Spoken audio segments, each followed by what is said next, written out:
Oyen United Kangas report, and it's Andrew Wilsmore with me. G'day, Andrew. How you going? Oh, I'm going well, mate. Going well. How are you? Well, good. Tell you what, your boys going well after a big win over South. But the game I want you to give me some insight into before we take a look at the Kangas games. Wentworth have lost 3 in a row. They got nailed by Redcliffs 11-8 to 8-9.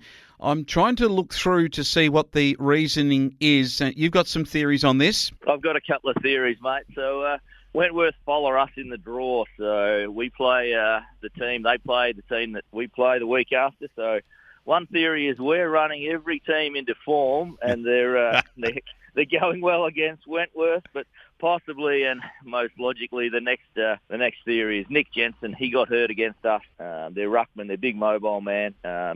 Great player. Yeah. Been a big focus on Wade Hancock.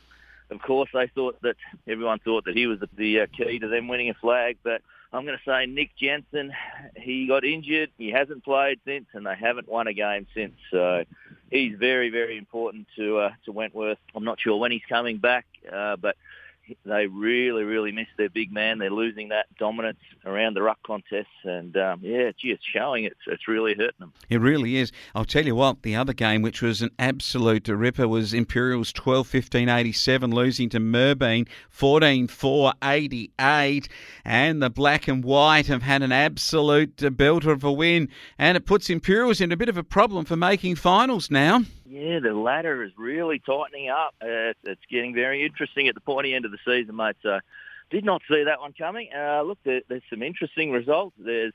I'm not sure whether they'd COVID or who was in or who was out, but look, very, very tight game. Cliffhanger, obviously, and it does make the top 4 or 5 very interesting. Yeah, I tell you what, Merbeen may not be able to follow that up because they got the Vanilla Slice contest this weekend. So I reckon that I'd be out of the game. I'd be over at the Vanilla Slices. I think they stole that off us several years ago. So probably a sore point, mate. We won't go there. I know, but I'd still go to the Vanilla Slices at any chance.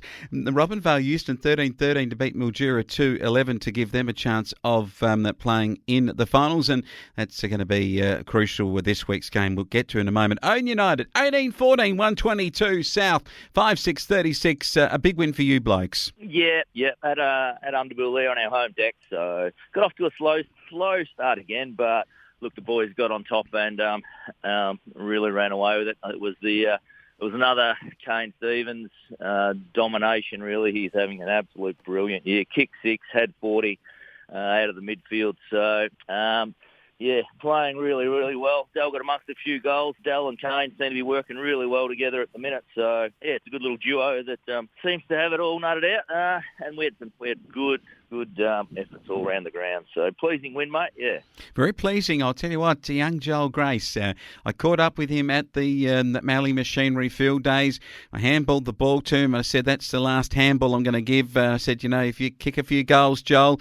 Well, he didn't necessarily take my advice, but he certainly played some belting football to be second best behind Kane Stevens, Dal in third, and Alex Morris, Sam Mead. And very good effort all round from the younger brigade, playing some good footy for the Owen United Kangas. Without those kids coming through, I don't think the side would have made finals this year. Just they've been fantastic, your young brigade. They have been. Joel's had an excellent season. His last month's been really, really solid on a wing, so it gives us that run and carry and good skills. Look, I see the writing's probably on the wall that I doubt whether we're going to have him next year. He'll head off to bigger and better things, I believe, and follow young Sam O'Shannessy. So, and we'll wish him all the best. But I think, look, the way he's playing footy at that young age, he needs to go and try and explore higher levels and really try and get the best out of himself. But he's having a ripper year. A fantastic year. In the reserves, it was a forfeit with South Mildura not sending aside. Did you get a scratch match together, or did the ladies play something for Ladies' Day? No, we got the boys running water and running the bar and running around looking after all the lovely ladies in the tent. They had a wonderful day getting weighted on hand and foot. So boys had a week off. We got the win, we'll call that, and but we put them to good use around the ground. So, it was a good, mate. Good. All right. Good stuff. Well done. United Kangas lost the 18s to South 17-11 to the Kangas 3 points. But probably disappointing for you guys, but we've already discussed at length that some of the very, very good players are playing up. But Caleb Farmfit Farnsworth was brilliant again. He was. Talk about a bloke that's having a ripper year. Just gets the job done every week. So we talked about him, we talked him up, and he certainly did not disappoint. He's having a cracker year down back. Isaac Scott, good on him for getting in the best players. And Aidan Pengelly, the two Nile boys, Ben and William, and Billy Katanak was also amongst it too in a good effort from him.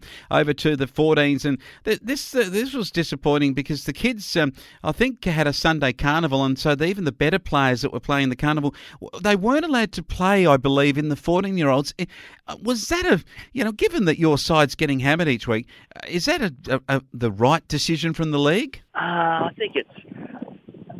Got you now, haven't I? Questionable. Look, we're already depleted. When we lose our 3 or 4 of our other best, it's just something that happens. Look, we certainly encourage the boys to, again, have a crack and represent the club in the league, and more than happy to do it.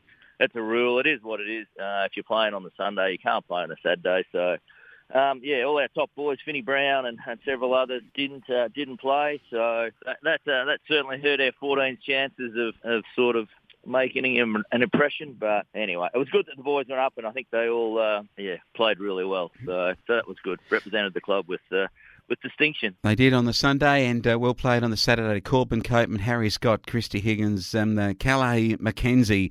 Sounds like a great, good modelled Holden, the Calais Mackenzie. Laura Shattock, good for her, and also Ryan Peterson. One each to Corbin Copeman and Ryan Peterson. All right, this is the business end now. We're into round 17, and you've got a massive set of games. I'll get you to call the A-grade games. Irimple versus Imperials. Last hurrah for Imperials. They'd have to win at home. Yeah, I think they might struggle. I think that they might struggle, but look, could be close, but I think Irimple there. All right, the second game of the round. There's 3 games of the round here, by the way, out of the 4 games. So Redcliffe's and Merbean's an absolute beauty too, given that both of them have had some success in recent weeks. So Redcliffe's knocking off Wentworth last week. Yeah, a tough one. I would have gone Merbean, and I probably still will, but Redcliffe, after their great win against one of the top teams, will certainly make it competitive, but I'll go Merbean. All right, Wentworth should find some form and beat South at Mildura. The other one, though, is your game. Robindale Euston versus the Own United Kangas. This is going to be an absolute beauty. How do you line up? Yeah, we've got a few ins and outs, 4 out. So a couple of big outs. Corey Gregson's away, so he won't be playing. Joby Mead sprained an ankle in the game last week, so he'll be out. Andy Jardine's pulled up sore, so we'll manage him, give him a spell, and Ronnie McKay will also be sitting it out. So 4 out, but we do have a couple of good ins. Dean Staunton's back from Darwin, so he'll come in. He'll go through the midfield. Jamal Daly is back after a dose of COVID, so he'll be back fit and firing. Brad Summerhayes is back in, and Jace Monaghan will go down back and possibly get a job on one of their dangerous forwards. So very tough game over there at Robinvale. Look, we're still hopeful of trying to snare a top 2 spot with Wentworth sort of fumbling the last couple of weeks. So if we win and they happen to drop another game, well, we could get that double chance. But understanding that this is a very, very tough game over there at Robinvale. So, yeah, look, we expect to get the job done, but it's certainly not going to be all one-way traffic. Certainly won't be, and interestingly enough, you get Mildura in the last game at home at Blackburn Park. Wentworth face Robinvale in the last game. So you make a good point about the double chance. It's still actually there and available for your side. Let's have a look at the 2s, and this weekend playing against a Robinvale side that, well, they'll come out firing because they're up in 3rd place, but you didn't play last week. Any chance that the boys can get a win out of this game over there? I'm calling an upset. We've got we're fresh after a week off. We've got a couple of great ins, the Morris boys. So James Morris has been out on the long-term injury list. He had a medial, which he's coming back from, so he's back in, and Adam Morris is also back in as well. So look, those 2 boys have been playing senior footy in and out of the team, but they'll bring a lot of drive, voice, high quality skills. So those two back in, we've actually got a pretty good team. I'm pretty happy with it. So I'm going to call it upset, so we'll win this one. Oh, beauty. Okay, good stuff. The 18s come up against second place Robinvale Euston.